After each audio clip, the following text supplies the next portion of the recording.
Case number 8. A 1-year-old child with a history of mild dehydration due to gastroenteritis presents with a fever 39 and a generalized seizure lasting 8 minutes.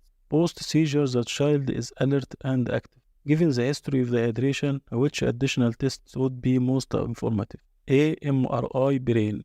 B. Serum electrolyte panel. C. Blood culture. D. EEG. The correct answer is B.